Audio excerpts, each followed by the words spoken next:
First of all, it's a very deep tactical combat, like it should be in role-playing game.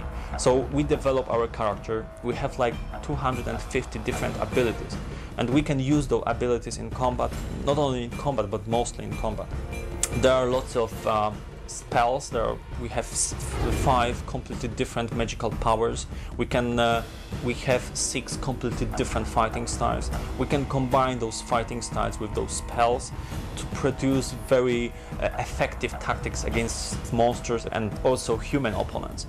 Our game has real-time combat, not turn-based one. We wanted it to be real-time because we want to involve player. We think that this is the only way to do it. Also, it's just far more spectacular. We want to use the whole potential of the character. We want to use the whole potential of Witcher described in books. And also we wanted to make combat very intense, very dynamic, very interesting. Unlike other PC role-playing games in which combat usually is quite static, maybe not boring, but not so intense and emotional. This combat is based on a point-and-click system, and you can basically use mouse and it will be enough. You have to react, you have to click on opponents at the right moment, at the end of your animation, to perform next attack in a sequence. With every click you are satisfied that you achieve something because there is another animation, there is another very cool looking strike, because we have like 250 different animations of attack. So you can cut throats, you can cut heads off, stab your opponents on the ground. You can do various brutal finishing moves.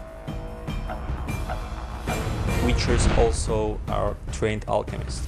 They can gather some monster parts, use those parts to create potions.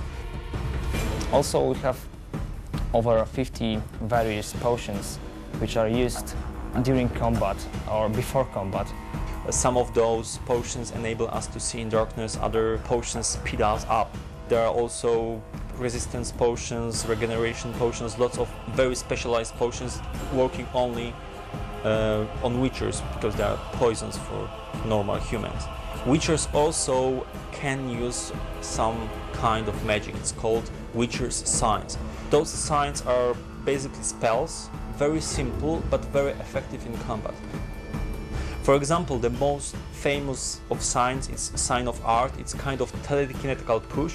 You don't do any harm to your opponents with this kind of spell, but they are stunned, sometimes they are knocked down with the spell for a while, then they are defenseless. So you can stun your opponent and then finish him with single strike. It's the way Witchers use spells. They combine spells with sword fight.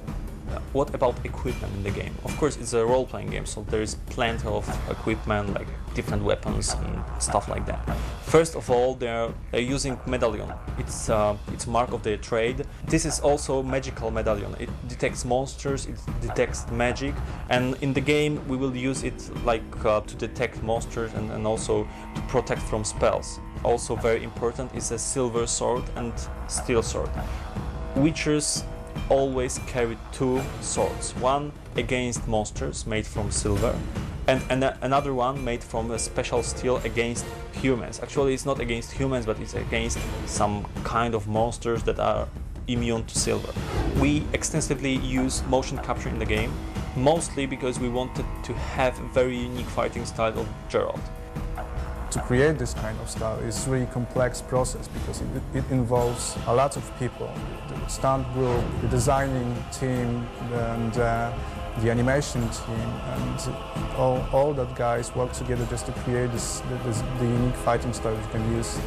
So we hired professional stuntmen who trained for a few months to create a mixture of different fighting styles together with some superhuman moves of the Witchers to create a very unusual fighting style of the main hero.